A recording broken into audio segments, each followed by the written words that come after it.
Hello, boys and girls. It is Thursday. It is March, what is today? 26th.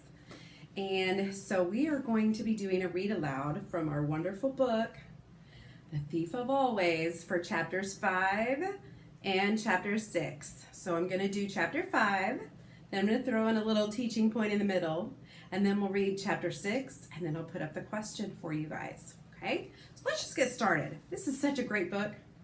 All right, this is called The Prisoners.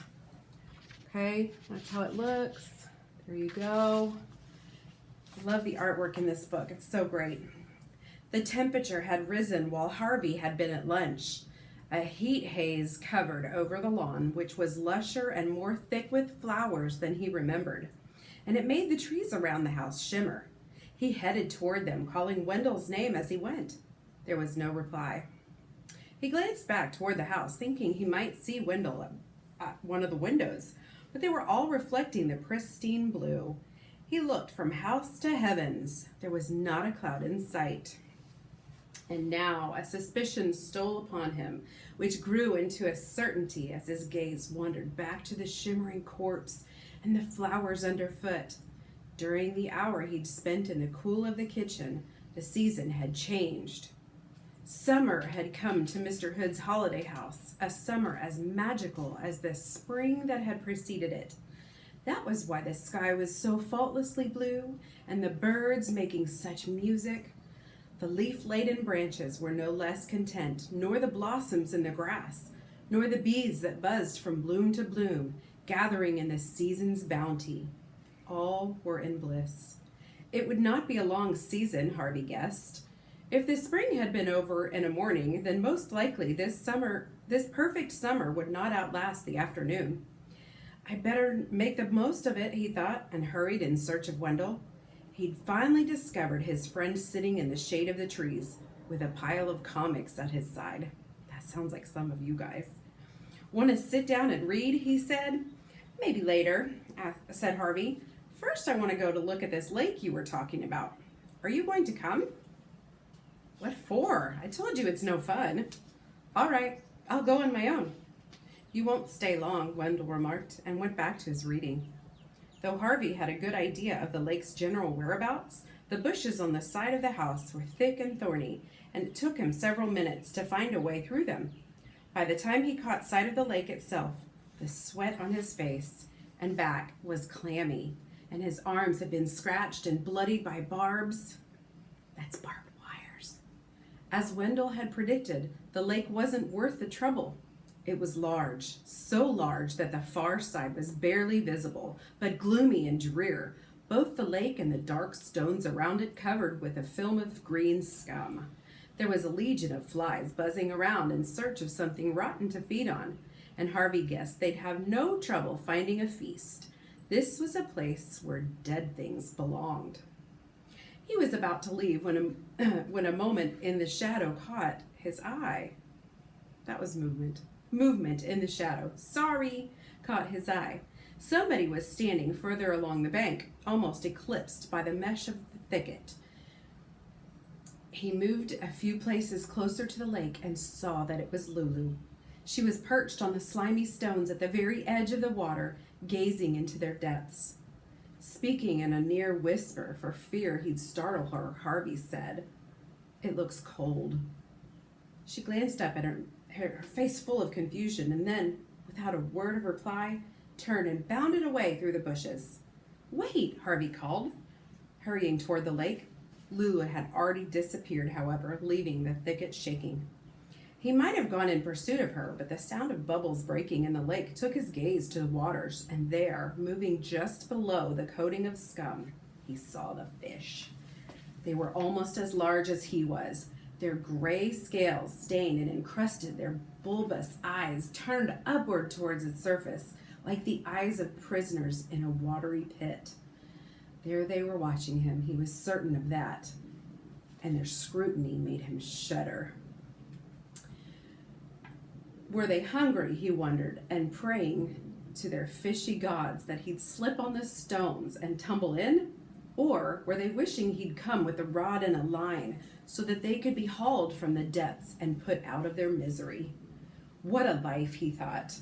No sun to warm them, no flowers to sniff at or games to play, just the deep, dark waters to circle in and circle and circle and circle. It made him dizzy just watching, and he feared that if he lingered much longer, he'd lose his balance and join them. Gasping with relief, he turned his back on the sight and returned into the sunlight as fast as the barbs would allow. Wendell was still sitting underneath the tree. He had 2 bottles of ice-cold soda in the grass beside him and lobbed one to Harvey as he approached. "Well," he said. "You were right," Harvey replied. "Nobody in their right minds ever go there. I saw Lulu." "What did I tell you?" Wendell crowed. "Nobody in their right minds." "And those fish." "Yeah, I know," Wendell said, pulling a face. "Ugly boogers, aren't they?" Why would Mr. Hood have fish like that? I mean, everything else is so beautiful. The lawns, the house, the orchard. "Who cares?" said Wendell. "I do," said Harvey. "I want to know everything there is to know about this place." "Why?" "So I can tell my mom and dad about it when I go home." "Home?" said Wendell. "Who needs it? We've got everything we need here. I'd still like to know how all this works. Is there some kind of machine making the seasons change? Wendell pointed up through the branches at the sun. "Does that look mechanical to you?" he said. "Don't be a dope, Harvey. This is all real. It's magic, but it's real." "You think so?" "I think it's too hot to think," Wendell replied. "Now sit down and shut up." He tossed a few comics in Harvey's direction. Look through these. Find yourself a monster for tonight." "What's happening tonight?" "Halloween, of course," Wendell said. "It happens every night." Harvey plunked himself down beside Wendell, opening his soda, and began to leaf through the comics, thinking as he had leafed and sipped that maybe Wendell was right, and it was too hot to think. However, this miraculous place worked. It seemed real enough. The sun was hot, the soda was cold, the sky was blue, the grass was green. What more did he need to know? Somewhere in the middle of these musings, he must have dozed off, because he woke with a start to find that the sun was no longer dappling the ground around him, and Wendell was no longer reading at his side. He reached for his soda, but the bottle had fallen over, and the scent of sweet cherry had attracted hundreds of ants. They were crawling over it and onto many drownings for their greed. As he got to his feet, the first real breeze he'd felt since noon blew, and a leaf, its edges sere, spiraled down to land at his feet. "Autumn," he murmured to himself. Until this moment, standing beneath the creaking boughs, watching the wind shake down the trees, autumn had always seemed to him the saddest of seasons. It meant that summer was over, and the nights would be growing long and cold. But now, as the drizzle of leaves became a deluge, and the patter of acorns and chestnuts a drumming, he laughed to see and hear its coming. By the time he was out from under the trees, he had leaves in his hair and down his back, and was kicking them up with every racing step. As he reached the porch, the first clouds he'd seen all afternoon crept over the sun, and their shadow made the house, which had wavered in the heat of the afternoon like a mirage, suddenly loom dark and solid. "You're real," he said as he stood panting on the porch. "You are, aren't you?" He started to laugh at the foolishness of talking to a house, but the smile went from his face as a voice, so soft he was barely certain he heard it, said, "What do you think, child?" He looked for the speaker, but there was nobody at the threshold, nor out on the porch, nor on the steps behind him. "Who said that?" he demanded. There was no answer, which he was glad of. It hadn't been a voice at all, he told himself. It had been a creak of the boards underfoot, or the rustling of dry leaves in the grass. But he stepped into the house with his heart beating a little faster, reminding himself as he went that questions weren't welcome here. What did it matter anyway, he thought, whether this was a real place or a dream? It felt real, and that was all that mattered. Satisfied with this, he raced through the house into the kitchen where Mrs. Griffin was weighing the table down with treats. I think that's super interesting artwork. What do you guys think? I'm going to give you a preview of chapter 6 right here. Okay, guys, so here's our teaching point for the day, okay? Sometimes what will happen is you will actually infer ahead of the character. Has anyone ever done that before? The author gives you clues that let you make these grand inferences before the character does. So here's something to think about. I'm going to give you guys a little help with this, okay? And it's our lovely anchor chart. You've got a skill that we want to make better, which is making an inference ahead of a character. And then there's strategies right here. So first you're going to look for clues. Then you're going to make a prediction. Does that ever happen when you're reading? It does with me. And then finally, you're going to ask yourself, what is it that you want to share with the character? It ties right in with our question for the day, which I will share with you now. Here's our question of the day. Thursday, March 26th. What are some of the clues given to you by the author that allowed you to make a big inference that the main character, Harvey, hadn't even made yet? So in other words, what clues were given to you that made you want to shout to Harvey, "Don't you see what is happening here?" All right, and with that, we're just going to go right on into chapter 6. And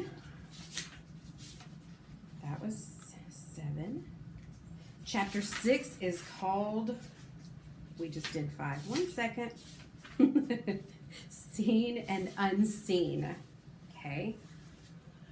Well said, Wendell, as they ate. What are you going to be tonight?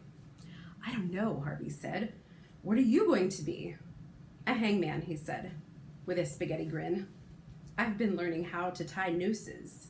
Now all I've got to do is find someone to hang. He eyed Mrs. Griffin. It's quick, he said. You'll just drop 'em and snap. Their necks break. That's horrible, Mrs. Griffin said. Why do boys always love talking about ghosts and murders and hangings? Because it's exciting, Wendell said. You're monsters, she replied with a hint of smile. That's what you are, monsters. Harvey is, Wendell said. I've seen him filing down his teeth. Is it a full moon, Harvey said, smearing ketchup around in his mouth and putting on a twitch. I hope so. I need blood. Fresh blood. Good, said Wendell. You can be a vampire. I'll hang 'em and you can suck their blood. Horrible, Mrs. Griffin said again. Just horrible. Perhaps the house had heard Harvey wishing for a full moon, because when he and Wendell traipsed upstairs and looked out the landing window, there, hanging between the bare branches of the trees, was a moon as wide and as white as a dead man's smile. Look at it, Harvey said. I can see every crater. It's perfect. Oh, that's just the start, Wendell promised, and led Harvey to a large, musty room which had been filled with clothes of every description. Some were hung on hooks and coat hangers. Some were in baskets like actors' costumes. Still more were heaped at the far end of the room on the dusty floor. And half hidden until Wendell cleared the way was a sight that made Harvey gasp. A wall covered from floor to ceiling with masks. Where did they all come from? Harvey said as he gaped at his spectacle. Mr. Hood collects them, Wendell explained. And the clothes are just stuff that kids who visited here left behind. Harvey wasn't interested in the clothes. It was the masks that mesmerized him. They were like snowflakes, no two alike. They were made of wood and plastic, some of straw and cloth and paper mache. Some were as bright as parrots, others as pale as parchment. Some were so grotesque he was certain they'd been carved by crazy people. Others so perfect they looked like the death masks of angels. There were masks of clowns and foxes, masks like skulls decorated with real teeth, and one with carved flames instead of hair. "Take your pick," said Wendell. "There's bound to be a vampire somewhere. Whatever I come in here wanting to find, I find it sooner or later." Harvey decided to leave the pleasure of choosing a mask until last and concentrated instead on digging up something suitably bat-like to wear. As he worked through the piles of clothes, he found himself wondering about the children who'd left them here.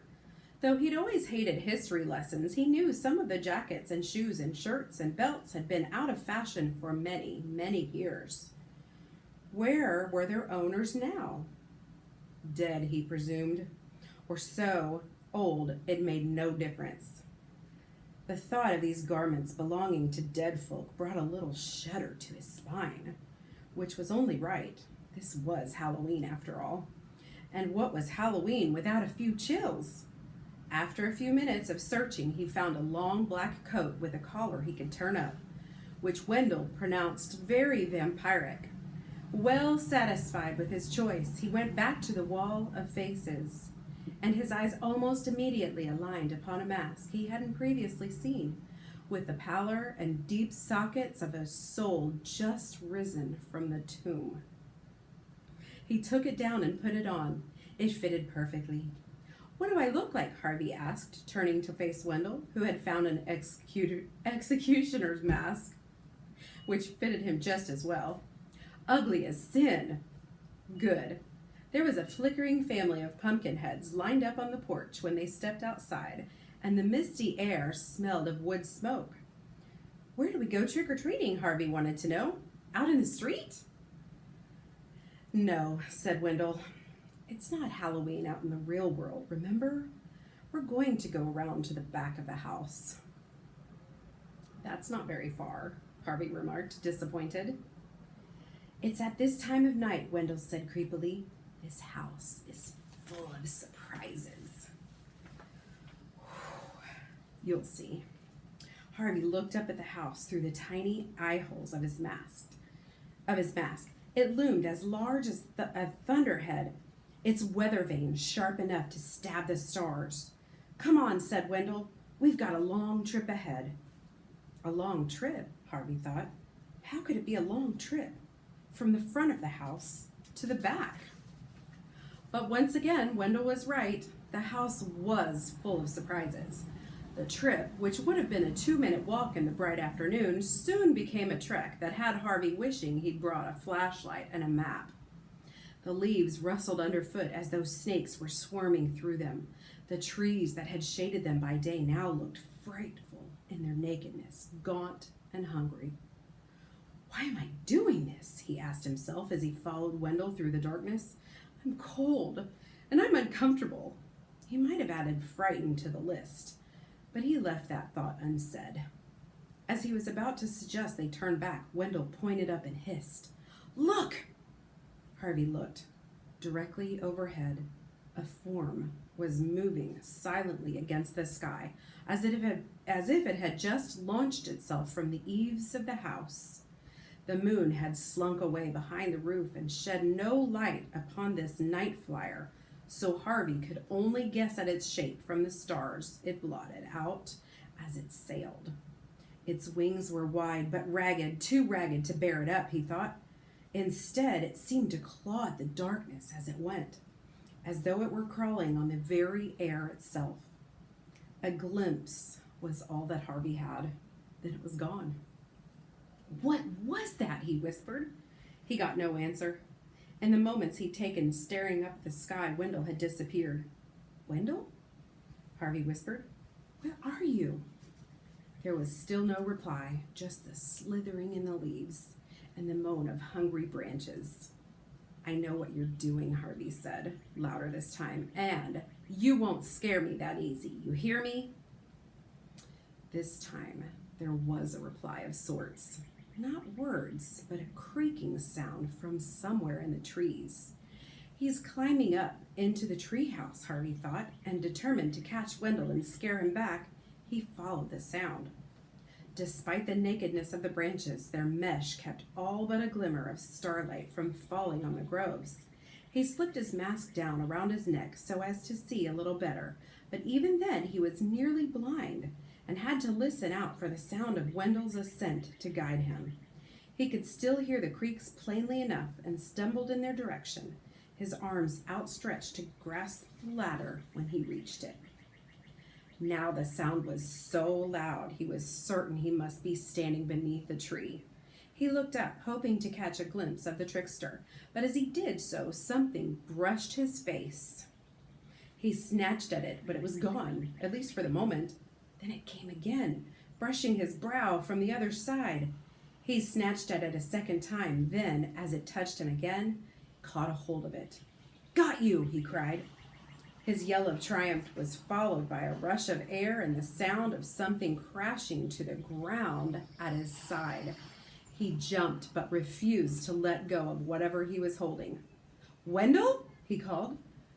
By way of a reply, a flame flared in the darkness behind him, and a firework erupted into a shower of green sparks, its light making a gangrenous cavern of the grove.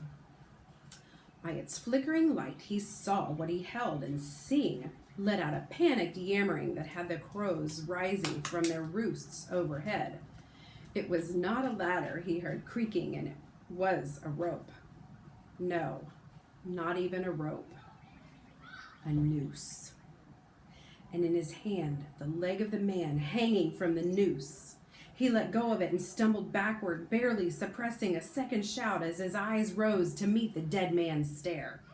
To judge by his expression, he had died horribly. His tongue lolled from his foamy lips. His veins were so swollen with blood, his head looked like a pumpkin. Either that, or it was a pumpkin. There's kids playing outside. A fresh fountain of sparks now burst from the firework, and Harvey saw the truth of the matter. The limb he'd held was a stuffed trouser leg, a body, a coat spilling bundles of clothes that had a mask on a pumpkin with cream for spittle and eggs for eyes.